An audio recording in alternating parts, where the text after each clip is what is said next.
विश्वास श्रद्धा हो और कर्म तुम चालू रखना, भगवान के भरोसे ना बैठ जाना। यदि भरोसे बैठोगे तो भी काम होगा, नो प्रॉब्लम होगा, पर कर्म तुम्हें नहीं छोड़ना। यदि कर्म छोड़ दोगे तो कर्म छोड़कर अर्जुन भाग रहे थे, इसलिए तो गीता सुनाई। अर्जुन बोले मैं युद्ध नहीं करूंगा, मेरे पितामह सामने खड़े हैं, मेरे अपने सगे संबंधी सामने खड़े हैं, भाग रहे थे अर्जुन। तो भगवान ने भागते हुए को कर्म से जोड़ा कि नहीं, कर्म करना सिखाया कि नहीं, हाँ या ना? समझ में आ रही है ना बात मेरी माँ? इसलिए अपने बच्चों को कर्म करने के लिए प्रेरित कीजिए, कर्म ज्यादा करिए, विश्वास भगवान पर रखिए। अब देखिए ईश्वर का जब एक सज्जन ने हमसे प्रश्न कर दिया कि जब हमारे कर्मों का ही फल हमें मिलता है, एक दिन हमने कथा में कल ही कहा था कि हम जो करेंगे अच्छा करेंगे तो अच्छा और बुरा करेंगे तो बुरा, हमें जो भी मिलता है हमारे कर्मों का ही फल हमें मिलता है। अब यहाँ एक प्रश्न खड़ा हो गया कि यदि हमारे कर्मों का ही फल हमें भोगना है तो फिर हम भगवान की भक्ति क्यों करें? हम अच्छा करेंगे तो हमें अच्छा मिलेगा, हम बुरा करेंगे हमें बुरा मिलेगा, फिर ईश्वर की भक्ति करने से फायदा क्या हुआ? फिर क्यों हम राम राम जपें?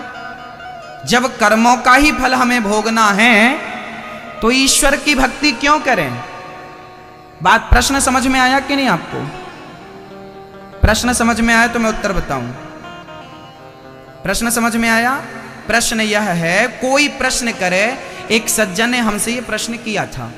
एक सज्जन ने हमसे पूछा कि महाराज जी कर्म करने से ही अच्छा कर्म करोगे अच्छा, बुरा करोगे बुरा, जब कर्म करने से ही हमें अच्छा बुरा मिलता, हमारा भाग्य कर्म से बनता है, तो फिर भगवान की क्या जरूरत है? क्यों हम कृष्ण कृष्ण जपें, क्यों कथाएं सुने, क्यों भागवत सुने? उत्तर सुनिएगा क्यों। उत्तर, एक गुरु के दो चेले थे, एक गुरु के दो चेले थे। एक चेला सत्संग पे जाता, कथा सुनता, एक चेला बिगड़ गया, वैश्या के घर जाया करता था, वैश्या नाचती थी, उसका मुजरा देखता था, अच्छा लगता था उसे। एक शिष्य वैश्या के घर जाने लगा, एक शिष्य सत्संग में जाने लगा। एक दिन क्या हुआ कि सत्संग से लौट रहा था वो शिष्य, उसके पांव पे एक लोहे की कील घुस गई, आर पार हो गई पांव से, हड्डी फाड़ती हुई, लंगड़ाता हुआ। और एक वो वैश्या के घर जाने वाला, उसे रास्ते में सोना मिल गया ढेर सारा, इतना माला माल हो गया। अब चेला गया गुरु के पास, वाह गुरु जी, भगवान का निर्णय तो बड़ा उल्टा है। वो वैश्या के घर जाता था, उसे सोना मिला, मैं सत्संग में जाता था तो मुझे पांव में लोहे की कील लग गई। तब गुरुजी ने कहा बेटा ये ईश्वर का उचित हिसाब है, ईश्वर का हिसाब किताब ना हमारी समझ में नहीं आता, वो हमारी समझ के बाहर। गुरुजी ने समझाया, सुन तुझे पांव में कील क्यों लगी और उससे सोना क्यों मिला? गुरुजी ने कहा बेटा वो वैश्या के घर जाता था ना, उसके भाग्य में राजा बनना लिखा था, वो कहीं का राजा होता, बड़ा धनवान, सोने चांदी से खजाने भरे होते, पर वैश्या के घर जा जाकर उसका पुण्य माइनस होता गया, कम होता गया, कम होता गया, और इतना पुण्य बचा तो उसे इतना सा सोना मिल गया पड़ा हुआ, उसे इतने से सोने में ही संतोष करना पड़ेगा। उसके पुण्य पिछले जन्म के ज्यादा थे, पर वो वैश्या के घर जा जाके अपना पुण्य वहां खर्च किया। तुम्हारी जेब में 100 रुपए हैं, या तो दूध पी लो या शराब पी लो, या तो सदुपयोग कर लो या तो पुण्य है, पुण्य का दुरुपयोग करो या सदुपयोग करो, या तो अय्यासी में अपना समय गवा दो या तो भगवान के भजन में अपने मन को लगा दो। दोनों में समय गुजरेगा, पर एक परिणाम गलत देगा, एक परिणाम सही देगा। कहां मन को लगाना है वो मर्जी आपकी है। गुरुजी ने कहा कि इसे राजा बनना था, पर इतना सा सोना मिला, और तुझे पांव में कील लग गई ना, आज के दिन तुझे मरना था, आज तेरी जिंदगी का आखिरी दिन था, परंतु तू भगवान की भक्ति करता है, सत्संग करता है, तो भगवान ने तेरी मृत्यु को एक लोहे की कील में ही तब्दील कर दिया। ये परमात्मा का निर्णय था, तेरे भजन का ये फल है। तुम्हें तुम्हारे पापों का फल तो मिलेगा, पर तुम भगवान की भक्ति करते हो तो वो पापों का फल मौत तुम्हारे झोली में होगी, तो मौत को भगवान कील में तब्दील कर देगा। अर्थात बड़ी बड़ी अनहोनियां छोटे में निकल जाएंगी। यदि ईश्वर से आपका रिश्ता है तो घटनाएं तो हम सबके साथ घटती हैं, हाँ, परंतु छोटे में निकल जाती हैं। समझ में आई बात? हाँ या ना?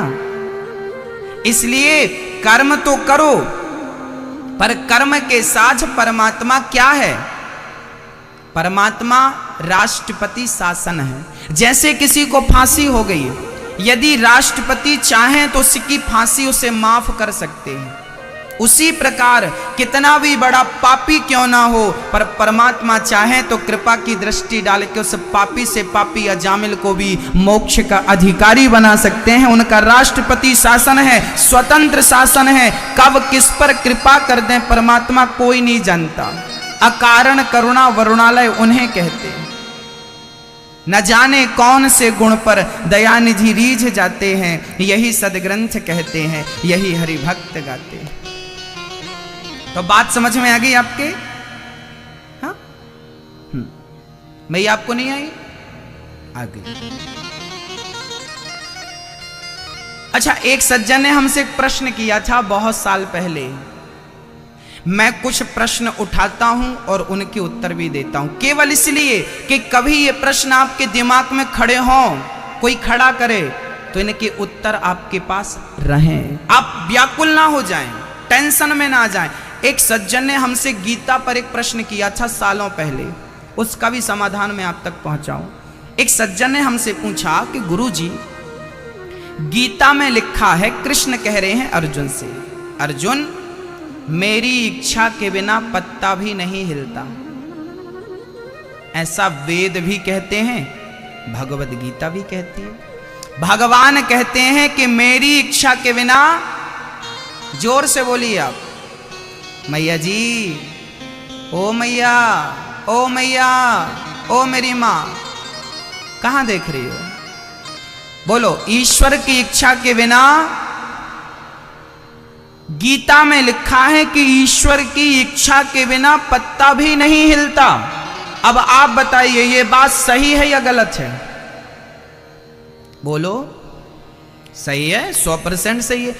यदि ये बात सही है कि ईश्वर की इच्छा से सब हो रहा है, तो फिर चोर चोरी कर रहा है तो इसमें चोर की गलती कहां है?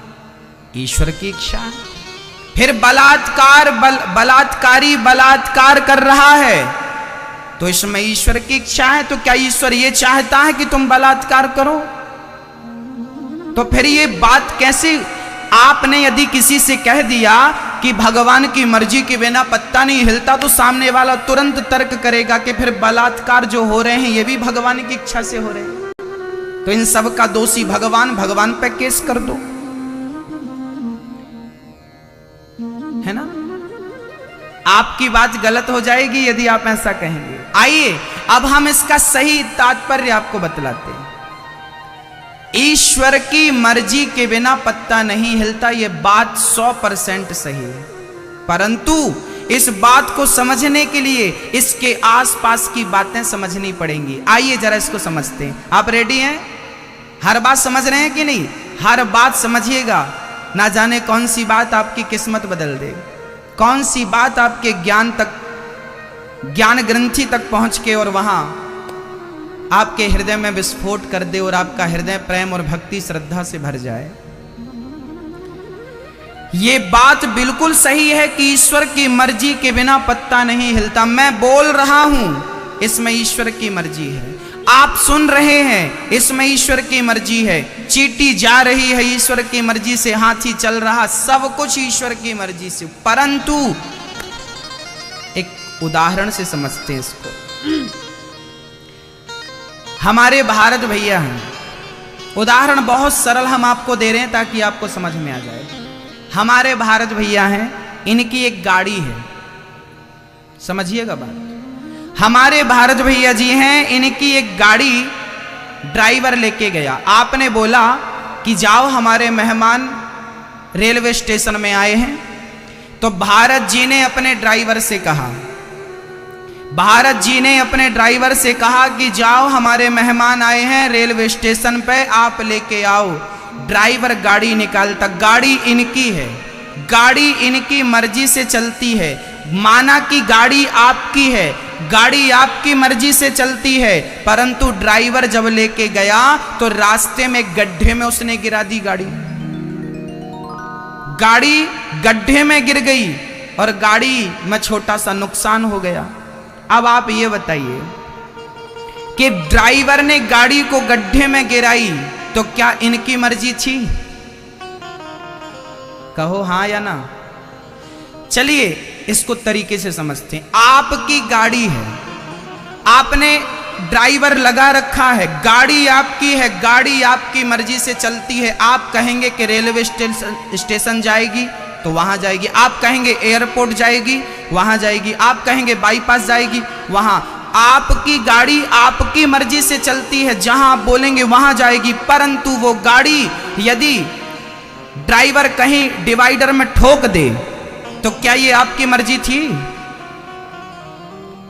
गाड़ी डिवाइडर में ठुक गई तो क्या ये आपकी मर्जी थी? आपकी मर्जी थी? नहीं। किसकी मर्जी थी? ड्राइवर की। ड्राइवर की भी मर्जी नहीं थी, लापरवाही थी। ड्राइवर की मर्जी तो नहीं थी पर लापरवाही थी। उसी प्रकार जैसे गाड़ी मालिक की है, चलाता ड्राइवर है, गलती करेगा तो गलती मालिक की नहीं होगी। केस बनेगा तो मालिक पे नहीं बनेगा, उस ड्राइवर पे बनेगा। किसी के ऊपर चढ़ा देगा, कोई मर जाएगा तो जेल में कौन जाएगा? मालिक जाएगा कि ड्राइवर जाएगा? क्योंकि ड्राइवर गाड़ी चला रहा था। उसी प्रकार जैसे गाड़ी तो आपकी है, आपकी मर्जी से चलती है, पर गाड़ी के साथ कुछ भी अच्छा बुरा हुआ उसका जिम्मेदार ड्राइवर है, क्योंकि वो चलाता है। उसी प्रकार ये पत्ता भी नहीं हिलता परमात्मा की इच्छा से। ये बात तो सही है, पर आपके अंदर सोचने समझने की बुद्धि है। जैसे ड्राइवर के अंदर बुद्धि है कि कहाँ ब्रेक लगाना है, कहाँ एक्सीलेटर दबाना है, कहाँ गाड़ी को टर्न करना है। यदि फिर भी गाड़ी खाई पे गिराता है तो जिम्मेदार ड्राइवर होगा, मालिक नहीं। उसी प्रकार तुम्हें बुद्धि है कि क्या सही है क्या गलत है। आपके पास बुद्धि है या नहीं? आपको हम कहें कि कुआं में गिर जाओ तो क्या आप गिर जाओगे? आपको सही गलत की परख है, बुद्धि है, तो परमात्मा की इच्छा से पत्ता नहीं हिलता। ये बात सही है, पर पाप और पुण्य जो करते हैं उसका दोषी आप स्वयं होते हैं, परमात्मा उसका दोषी नहीं होता। वो आपने अपनी मर्जी से किया है, वहां आप अपनी मर्जी के मालिक हैं, क्योंकि ईश्वर ने आपको बुद्धि देकर स्वतंत्र कर दिया है। ईश्वर ने आपको क्या देकर स्वतंत्र किया है? और बुद्धि क्या है? बुद्धि निर्णय है। आपके अंदर निर्णय लेने की क्षमता है। आप कुएं पर नहीं गिरेंगे, ये आपका निर्णय है। आप गड्ढे पर नहीं गिरेंगे, ये आपका। कुछ लोग चेयर पर बैठे हैं, ये इनका निर्णय है। कुछ जमीन पर बैठे हैं, ये आपका पर्सनल निर्णय है। कोई कुआं में गिर जाए, ये उनका अपना निर्णय। कोई रेल की पटरी में कूद जाता, मर जाता, ये उसका अपना निर्णय था। इसमें ईश्वर का कोई दोष था क्या? ईश्वर ने थोड़ी धक्का दिया तुम्हें कुएं पे। तुम्हें बुद्धि देकर स्वतंत्र किया गया। तुम्हें पता है कि क्या सही और क्या, इसलिए जब पता है कि ये सही है और ये गलत है तो गलत का निर्णय मत लेना, क्योंकि गलत नरक ले जाएगा। सही निर्णय आपको भगवान तक पहुंचाएगा। सही निर्णय लेना सीखिएगा। और इस बात से ये बात सिद्ध हो गई कि आप जो भी पाप करते हैं उसके जिम्मेदार परमात्मा नहीं, आप स्वयं होते हैं। जो भी पुण्य करते हैं उसके जिम्मेदार भी आप स्वयं होते हैं। ये तो सही है कि परमात्मा की इच्छा के बिना पत्ता नहीं हिलता, पर आपके गलत निर्णयों के जिम्मेदार आप स्वयं होते हैं। क्या इसका जिम्मेदार ईश्वर है? क्या ईश्वर पर कोई दोष लगा सकता है? कहो भाई, बात समझ में किस किस को आ गई? जिसको आ गई वो हाथ उठाए, नहीं आई तो हम दोहराएं फिर से। अच्छा आ गई, आप बहुत समझदार हैं, अच्छे से समझते हैं। हाँ मैया, ओ मैया, राम राम। ओ मैया, राम राम, राम राम, टाटा। कल ही बताया था कि काम करते रहना और नाम जपते रहना। काम करना पर ध्यान भगवान में रखना। लो कल की बात आज ही भूल गई बहन। काम नहीं, सॉरी मत बोलिए, हम तो मजाक कर रहे हैं आपसे। पर आपको याद भी दिला रहे हैं कि काम करिए, पर काम को करते समय ध्यान कथा में रखिए। हाँ, काम तो हाथ से करना, ये उठा के रखना, पर ध्यान तो कान कथा में रहे, कथा में क्या चल रहा है। काम करते रहो नाम, यही तो कथा है, यही तो सत्संग है। चलिए, तो भगवान श्री कृष्ण जब गोकुल पहुंचे, यशोदा के पास कन्या थी। उस कन्या को उठाकर वसुदेव जी लेके आए। कंस ने पटक दिया पत्थर पर, वो हाथ से छूटकर आकाश में आकाशवाणी करती है, मुझे क्या मारता, तुझे मारने वाला प्रकट हो चुका है। कंस देव की वसुदेव को आजाद करता है और यहां ब्रज में उत्सव चालू हो जाते हैं, है ना। बड़ा बढ़िया उत्सव चला, सारे गण उत्सव मना रहे हैं। क्या क्या हुआ? सारे ब्रजवासी लाला को दर्शन करवे या यशोदा बधाई हो, यशोदा बधाई हो। कन्हैया कैसे लग रहे हैं जरा देख लो। अच्छा, भगवान कितने सुंदर हैं, आपने देखा? अच्छा बताओ, इस संसार में ऐसी कौन सी वस्तु है, कौन सी चीज है जिसकी उपमा हम कृष्ण से करें, दें? बताइए, किससे, कितने सुंदर होंगे भगवान, कितने? एक उपमा दीजिए आप। कृष्ण की सुंदरता को उपमा क्या देंगे? जैसे कभी कभी आप कहते हैं, आप तो चांद जैसे हैं, आप तो चांदनी हैं।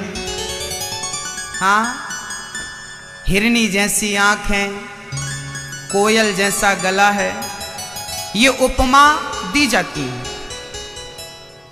है ना। जरा बताइए, भगवान को किसकी उपमा देंगे आप? किस जैसे कहेंगे आप?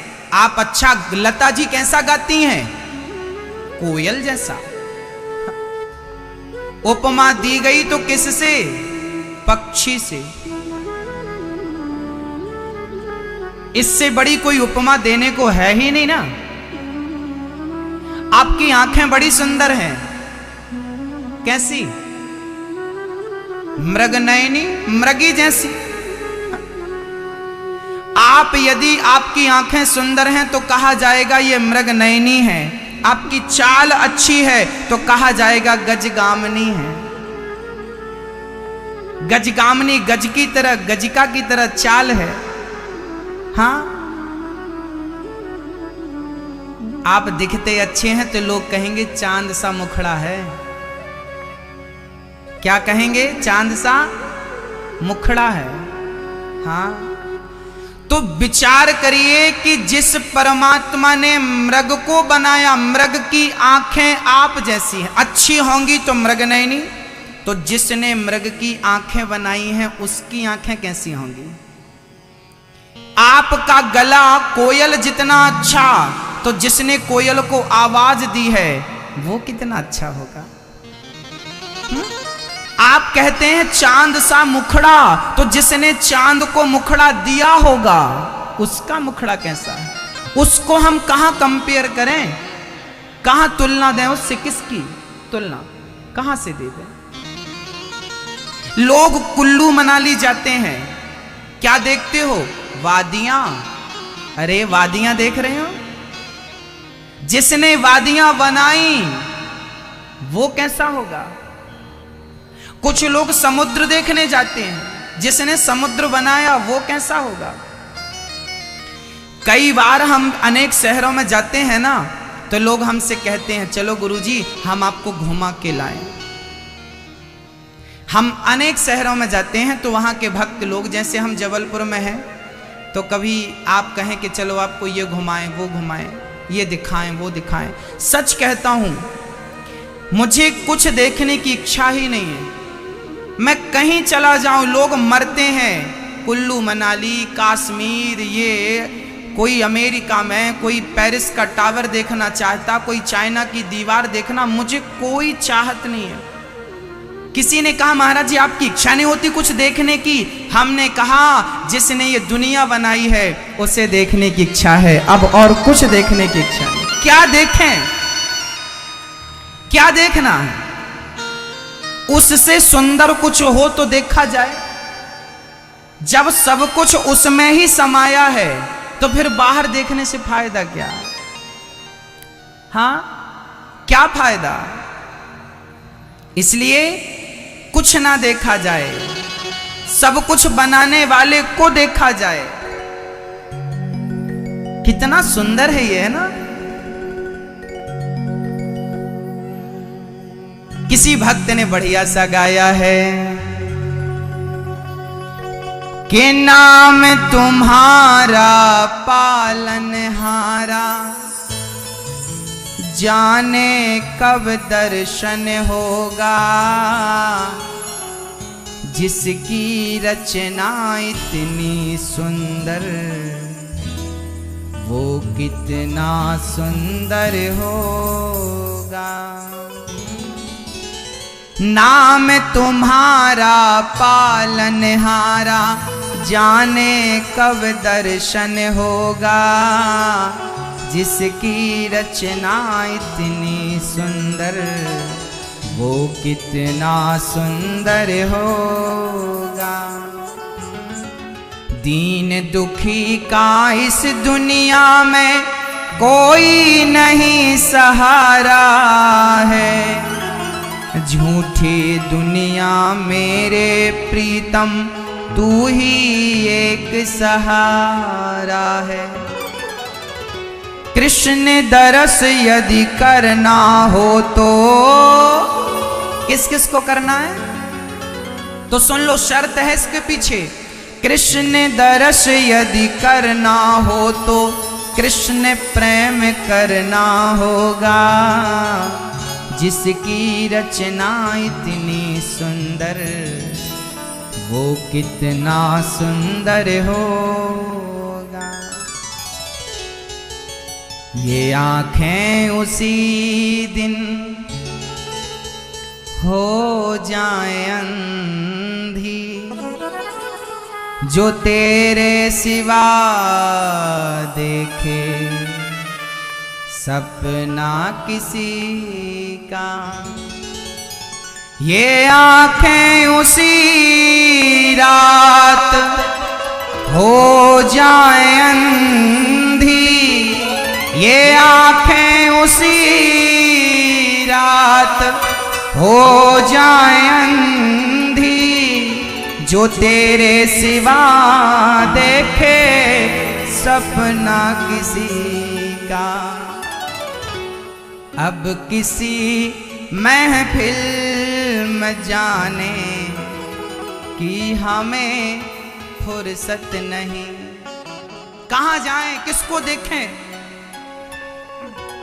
ये आंखें उस दिन अंधी हो जाएं जिस दिन कन्हैया तेरे सिवा किसी और को देख लें।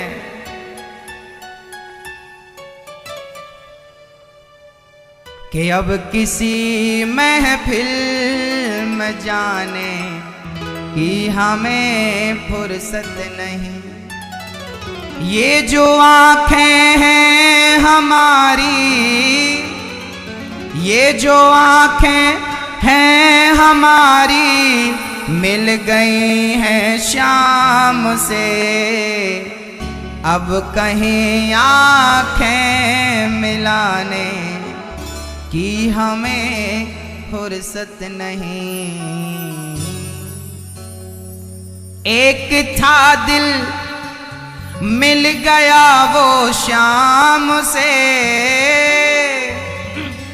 एक था दिल मिल गया वो श्याम से, अब कहीं दिल को लगाने की हमें फुर्सत नहीं। कहाँ दिल लगाएं, किसे अपना बनाएं? दिल एक ही था, दो चार होते तो किसी एक को दे देते और एक बचा के रखते, पर एक ही है, क्या करें? मीराबाई से लोगों ने पूछा पागल हो गई है क्या? तो मीराबाई ने कहा बेवफा दुनिया ये हमसे पूछती, बेवफा दुनिया ये हमसे पूछती, अब किसी को कुछ बताने की हमें फुर्सत नहीं। क्या बताएं, किसको बताएं, क्या क्या बताएं? दुनिया के सामने क्या बात करें, क्या दुनिया वालों की बात करें? बात करना है तो गिरधर गोपाल की बात कर लो ना, क्या कम है उनकी बातें? क्या उनसे अच्छा कोई है जिसे हम देखें? क्या उनसे अच्छा है जिसे हम अपना दिल दें? इसलिए दिल गोविंद को दे दो। मैं तो कहता हूं मेरी मां, भगवान ने हमें दो आंखें दे रखी हैं। अच्छा ये बताओ, आपकी आंखें दो है कि नहीं? कान दो है ना, हाथ भी दो, पांव। अच्छा ये बताओ, सब कुछ दो दो है, दिल कितने हैं? दिल कितने हैं मैया? आपके कितने दिल हैं? एक ही है? नहीं, हाथ नहीं उठा रही हो तो हमें लगा टोटल कर रही हो। कितने दिल हैं आपके? ओनली एक। अब प्रश्न ये खड़ा हुआ कि यदि भगवान ने आंख दो दी हैं, कान दो दिए हैं, हाथ दो दिए, तो क्या दिल भी दो नहीं दे सकता था? एक लेफ्ट में दिया है, राइट में और चिपका देता। उनका क्या बिगड़ना था? उनके पास तो दिलों की फैक्ट्री चल रही है। डॉक्टर ने सब बना लिया, दिल नहीं बनाया आज तक। दिल नहीं बनाया। यदि आपका दिल निकाल के किसी को डाल दिया जाए तो डल सकता है, पर बना नहीं सकता कोई वैज्ञानिक। हां, भगवान की फैक्ट्रियां चल रही हैं। एक दिया था, दो दे देते। अच्छा ये बताओ, भगवान ने आंखें दो क्यों दी? एक दे देते सेंटर में तो भी तो काम हो जाता। सोचो आपकी एक आंख होती तो आप कैसे दिखते? यहां होती भ्रकुटी में।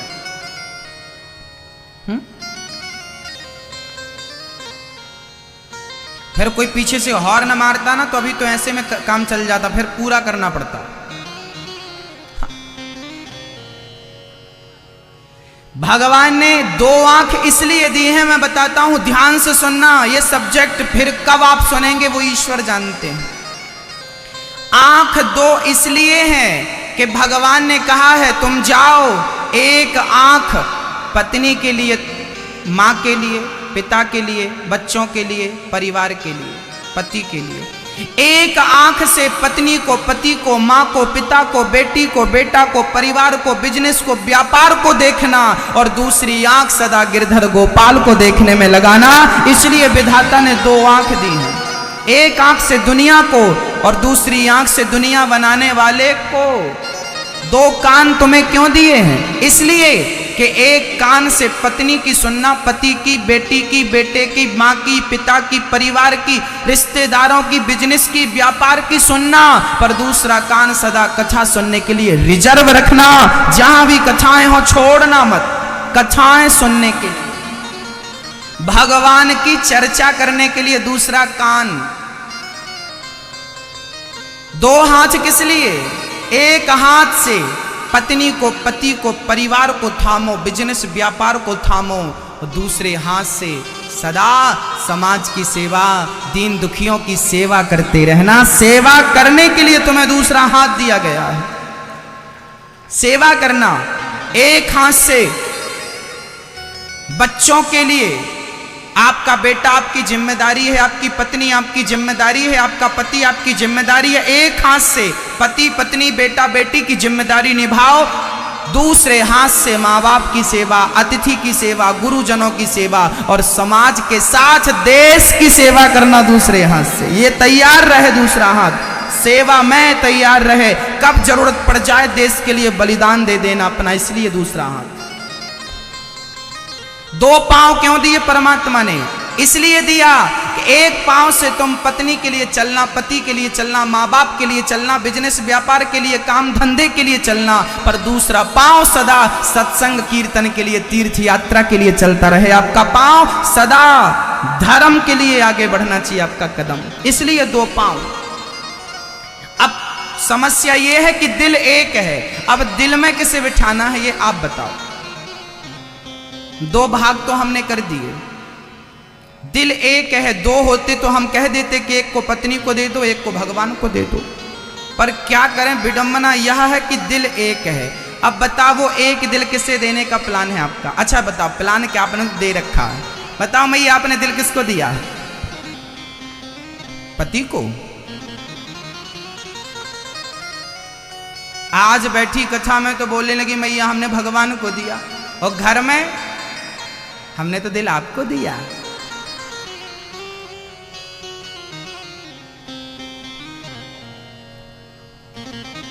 पति भी कहता है हम तुमसे बहुत प्यार करते हैं, तुम हमारी धड़कन हो, तुम ही तो हमारा दिल हो, और मर जाओगी ना तो दूसरी कर ले आएगा, उससे भी कहेगा तुम तो हमारी धड़कन हो, दिल हो। हाँ, दिल एक है, बताओ किसे बिठाना है उसमें? भगवान को। यदि दिल में भगवान को बिठाओगे तो फिर पत्नी पति, पति बेटा बेटी, परिवार कहां जाएगा उसे बताओ आप? कहां बिठाना है उसे?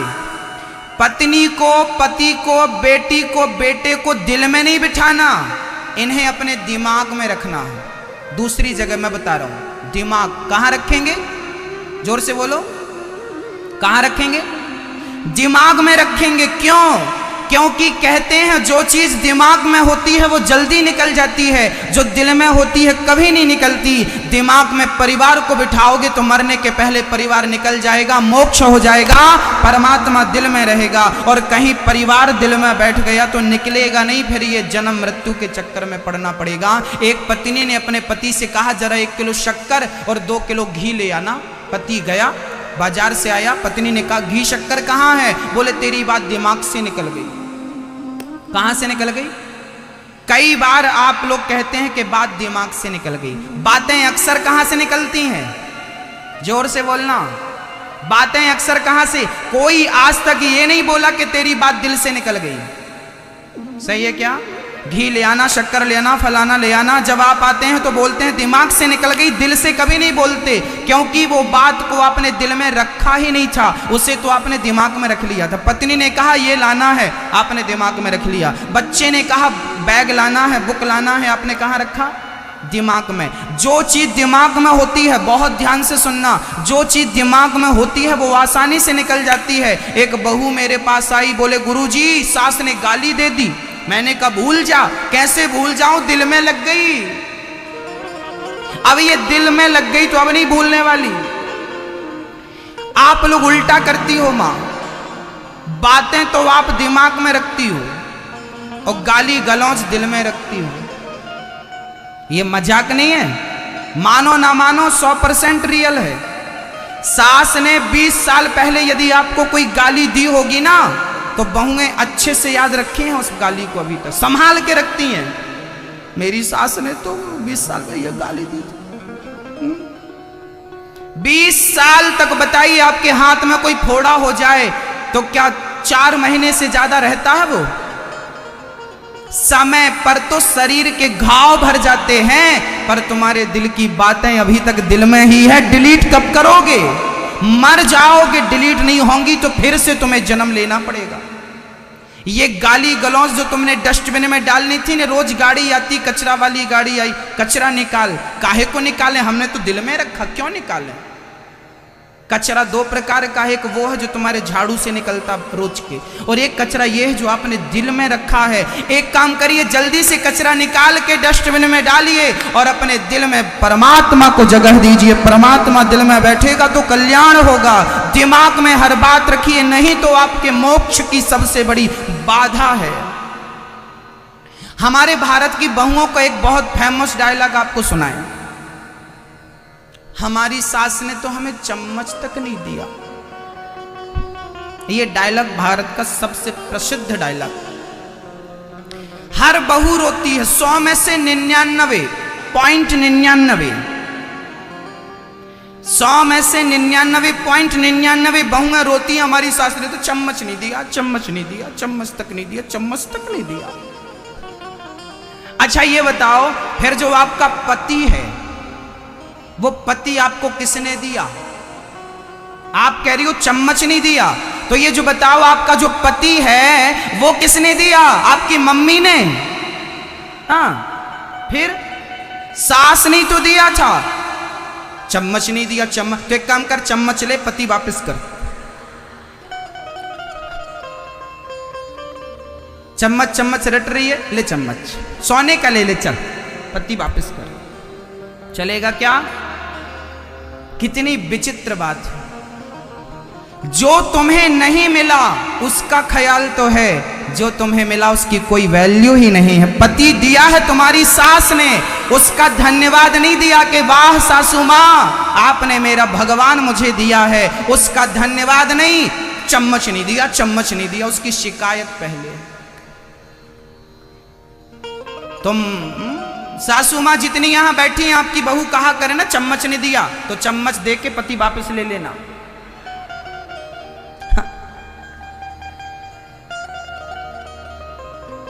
पति परमेश्वर है, शिकायत ना करिए। सास कौन है? सास बहू के लिए क्या होती है बताओ, जोर से बोलो। सास पति के, सास बहू के लिए क्या होती है? जोर से बोलना। क्या सास क्या होती है? जोर से बोलो, क्या होती है? मां नहीं होती, मां नहीं होती सास। सास मां नहीं होती। सास मां होती तो सास नाम क्यों दिया जाता? मां ही नाम दे दिया जाता। सास मां नहीं होती, कान खोल के सुनिएगा। सास मां नहीं होती तो क्या होती है? सास क्या होती है सुन लीजिएगा। सास मां नहीं है, मां वो है जिसने आपको जन्म दिया। सास क्या है सुनिएगा, सास क्या है? आपका पति क्या है पहले ये बताओ। नारी के लिए, पत्नी के लिए पति क्या होता है? जोर से बोलो। पत्नी के लिए पति क्या होता है? पत्नी के लिए पति भगवान होता है, सही है क्या? पत्नी के लिए पति भगवान होता, हाँ या ना? पति भगवान है, आपका पति भगवान है। तो जो आपका पति है ना, वो पति के लिए उसकी मां क्या हुई? आपके पति की मां उसके लिए क्या हुई? मतलब भारत जी की मां क्या हुई इनके लिए?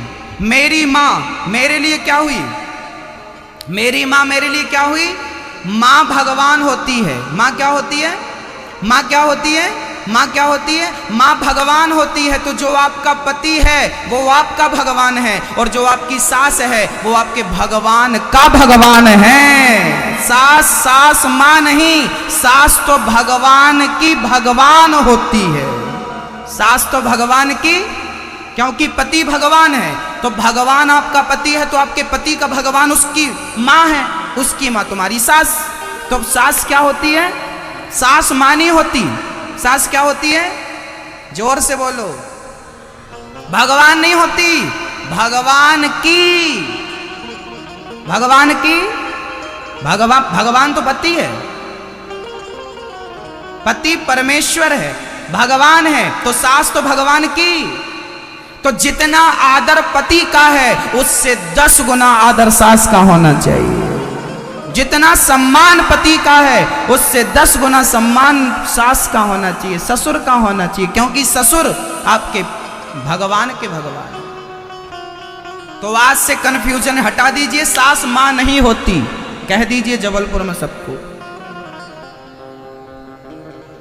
हाँ, मां तुम्हारी वो है जननी जन्म भूमश्च स्वर्गादपि गरीयसी। भगवान कृष्ण का जन्म हुआ, सारे ब्रज में हल्ला हुआ। एक दिन भगवान ने करवट बदल ली। माँ उत्सव रखती है, लाला बड़ा सुंदर है, लाला ने करवट बदल ली। करवट बदली, आज सारे ब्रज में जय जयकार। मैया यशोदा ने बढ़िया कन्हैया को, ब्राह्मणों को भोजन कराया, जय जयकार हो गई। लाला ने करवट बदल लिया, लाला ने करवट बदल लिया। सारे ब्रज में उत्सव, ब्राह्मणों को भोजन कराया। एक दिन भगवान छकड़े के नीचे सो रहे थे, शकटासुर आके बैठ गया। माँ यशोदा ने कन्हैया को नीचे लिटाया और शकटासुर को ऊपर जगह मिली, वो ऊपर बैठा। भगवान ने एक लात जमाई, गाड़ी पे गोल गोल घूम के गाड़ी धड़ाम से गिर गई। शकटासुर का उद्धार हो गया। भगवान ने किसका उद्धार किया? शकटासुर का। कहां बैठा था वो? गाड़ी के ऊपर। अच्छा, माँ यशोदा से गलती हो गई। गलती क्या हो गई? बोले माँ यशोदा ने कन्हैया को गाड़ी के नीचे लिटा दिया, ऊपर शकटासुर। अच्छा, इसके पहले एक चर्चा और है कि भगवान कृष्ण को मारने पूतना आ गई। अभी भगवान 6 दिन के थे। आज माँ यशोदा ने दूध पिलाया, पालकी पे लिटाया, झूला झूला रही थी। पूतना मौसी आ गई। ये बकासुर की बहन थी पूतना। पूतना लोक बालघ्नि राक्षसी रुधिरासना जिघांसयाप हरय स्तनम दत्वाप सदगतिम। पूतना आई, भगवान कृष्ण को बड़ी सज धज के आई। और जैसे ही पूतना आई, भगवान ने पूतना को देखते ही अपने नेत्र बंद कर लिए। भगवान ने आंखें मूंद ली, पूतना को देखा नहीं। किसी ने भगवान से कहा, प्रभु आपने पूतना को देखा क्यों नहीं? आप तो भगवान हैं, सबको देखते हैं, समदृष्टि है आपकी, पूतना को क्यों नहीं देखा? तब भगवान ने कहा कि पूतना की शक्ल तो अच्छी है, बन ठन के आई है, तन तो अच्छा है, पर मन अच्छा नहीं है। और जिसका तन अच्छा होता है, मन अच्छा नहीं होता, ऐसों को मैं देखना पसंद नहीं करता। इसलिए मैंने देखना ही नहीं चाहा, आंख ही बंद कर ली। तो मेरी माँ, यहां ये बात सिद्ध हो गई कि जिसका तन सुंदर होता है बट मन सुंदर नहीं होता, ऐसों को भगवान देखना पसंद। तो इसलिए मैं आपसे निवेदन करूंगा कि तन को ना सजाया जाए। भगवान तन की सुंदरता नहीं, गिरधर गोपाल तो मन की सुंदरता देखते हैं, केवल मन सुंदर हो। वैसे आप लोगों का मन अच्छा है क्यों?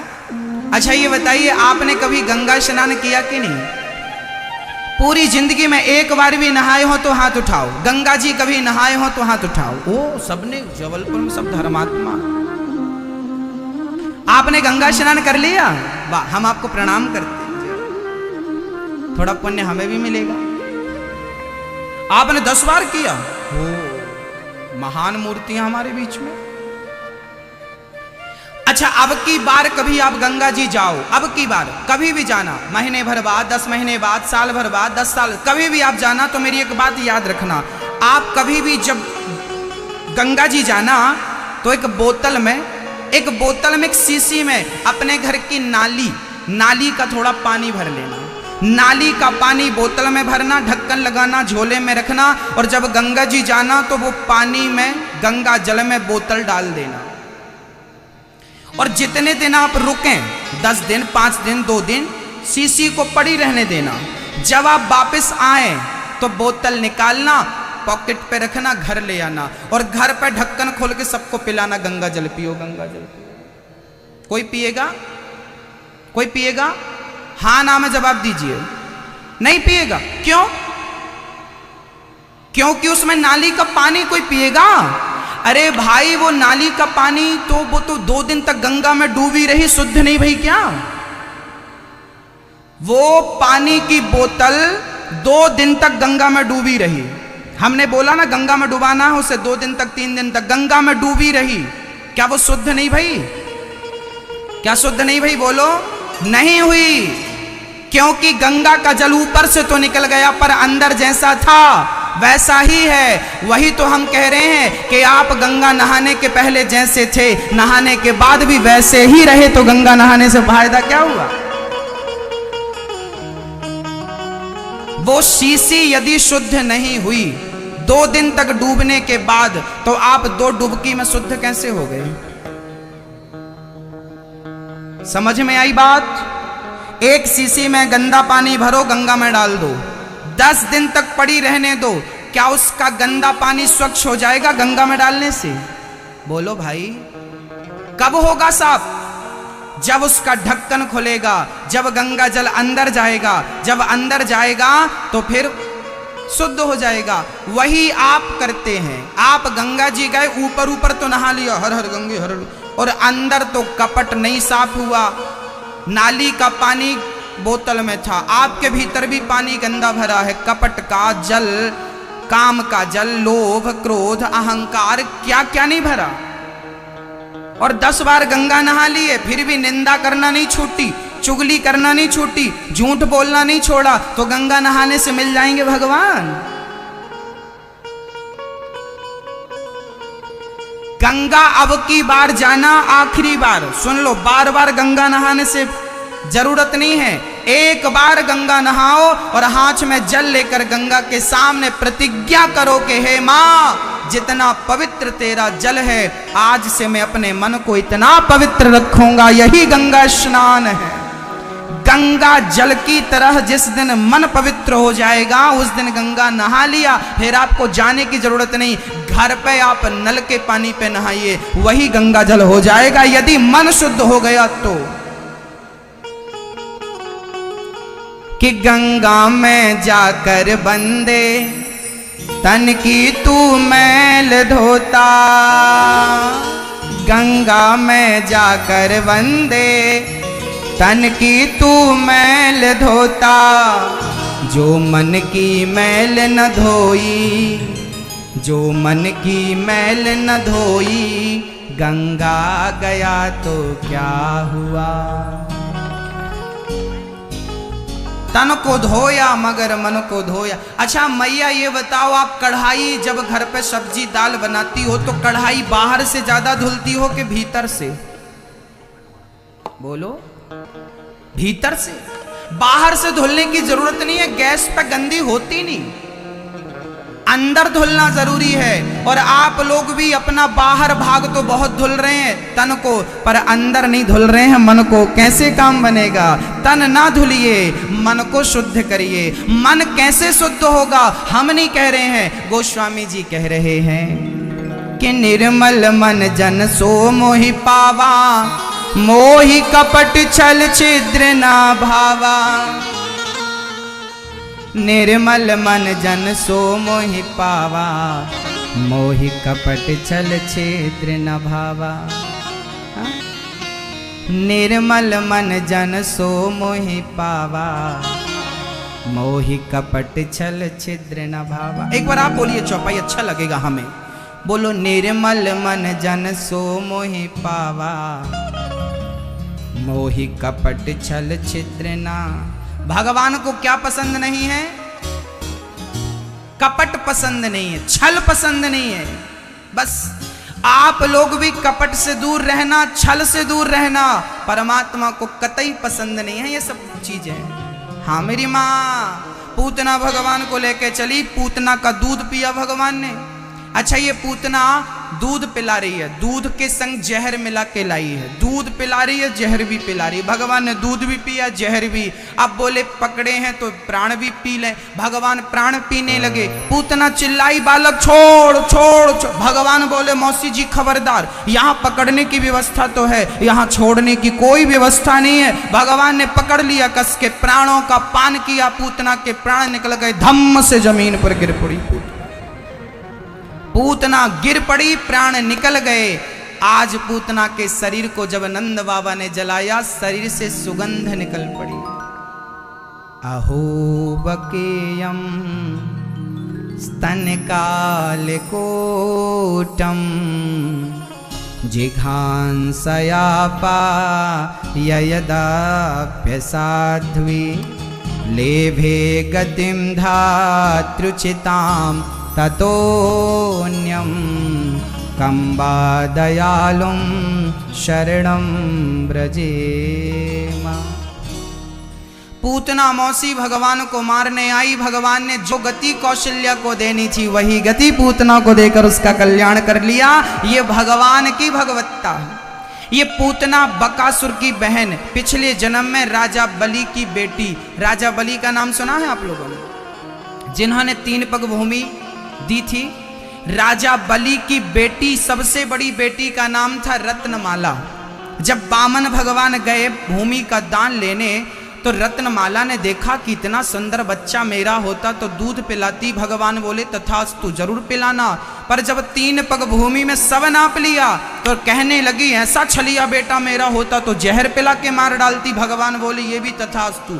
आज वही रत्नमाला इस जन्म में पूतना बन के आई और दूध भी पिला रही है और जहर भी पिलाकर भगवान को मारने का कार्य कर रही है। भगवान ने उसे पूतना को मां का दर्जा देकर उसकी गति सुधार दी। आज मां यशोदा ने छकड़े के ऊपर कन्हैया को नहीं नीचे लिटाया तो भगवान ने शकटासुर को मार डाला।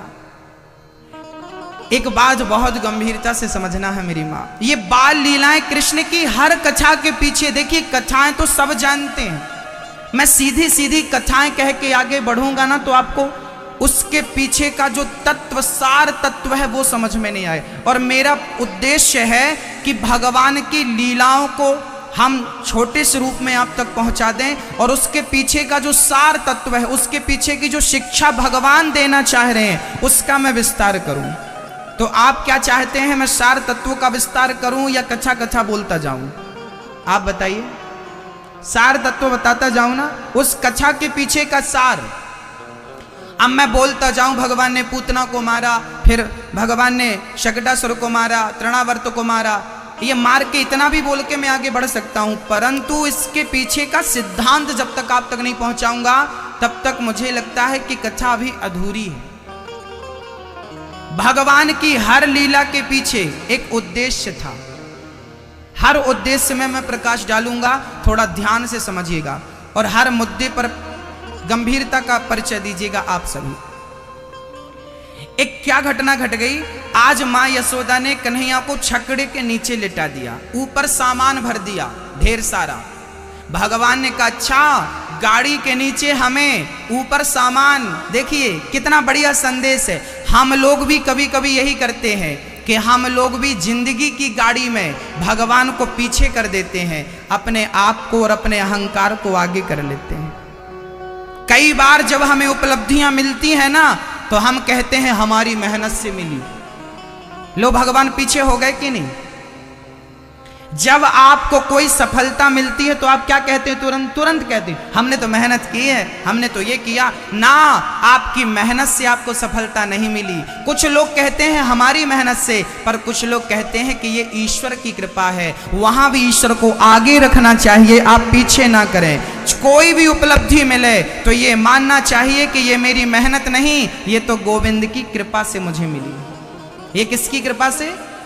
ये गोविंद की कृपा। यदि गोविंद की कृपा को आप बोल देंगे तो वो आपने गोविंद को आगे कर दिया, और यदि आपने नहीं बोला, आप अपना ही छाती पीटते रहे, तो आपने भगवान को पीछे कर दिया। अब आगे रखना है कि पीछे? अर्जुन ने महाभारत में कृष्ण को आगे रखा या पीछे? बस आप ये बताओ कहां रखा? कृष्ण को अर्जुन ने कहां रखा? रथ के आगे कौन था?